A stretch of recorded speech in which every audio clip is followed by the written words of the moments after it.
City of Jackson's own investigation into a side deal made with the Jackson Generals is revealing millions of dollars that was spent on the team without the approval of the City Council. And now that's leading to changes at City Hall. WBBJ 7 Eyewitness News reporter Julia Ewalt has that story.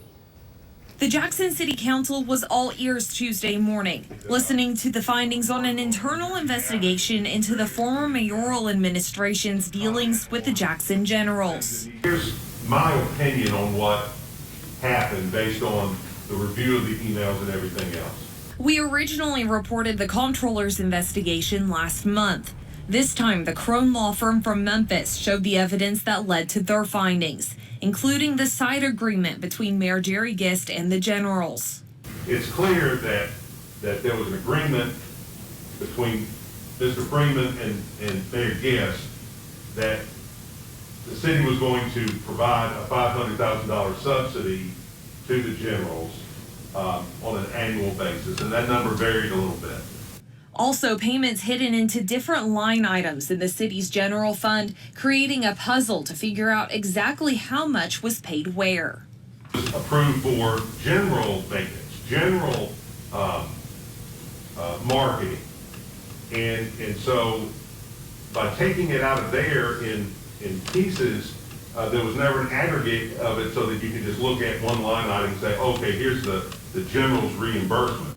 Adding to that problem, the law firm showed a lack of supporting documentation, leading to millions of dollars in payments without explicit evidence of what was being paid for. If it's under that no supporting documentation, that means we didn't have that third-party vendor invoice that told us that there was really $20,000 that they paid to a baseball hat company to make baseball hats.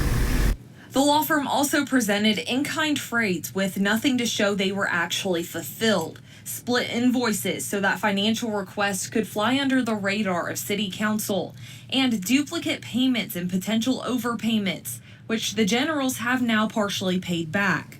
But whether this was done with ill intent, no one really knows, since the people involved, mainly Al Laffoon and Mayor Jerry Gist, are no longer with the city. I will say, I don't think we have not seen evidence of criminal or fraudulent intent on behalf of the Generals or even the administration. I think it's more benevolent neglect that's going on here. And the city of Jackson has decided to end the investigation here as well, not to spend more money to find out exactly where it's all gone. I'm not going to speculate on why it was done. Can't change the past. The only thing that we can do now is build the future. Now the city of Jackson is moving forward. What are they going to do to keep this from happening again? In the comptroller's report, there's, it's stated over and over again that the council wasn't aware of these things. And part of that comes down to communication. That includes create a budget committee, hire an internal auditor, send proposals to City Council weeks in advance rather than days, and implement new purchasing policies. I just believe that if somebody splits an invoice to subvert sunshine laws, I think they got to go. We're going to make sure that there is no question if anything happens like this again, that we have a policy, we have a procedure that we can look back to, we can fall back on and say this was violated, this is the punishment based on the policy, and we can move forward that way. And in a phone call with Marcus Sabata from the Jackson Generals, he told us he's making changes to work with the city to create policy changes on their end as well, even though it's unclear now if they'll even have a ball team for future seasons. Where do you see the relationship with the Generals going in the future? That's to be determined. There's still negotiations and conversations. In downtown Jackson, Julia Ewalt, WBBJ 7 Eyewitness News.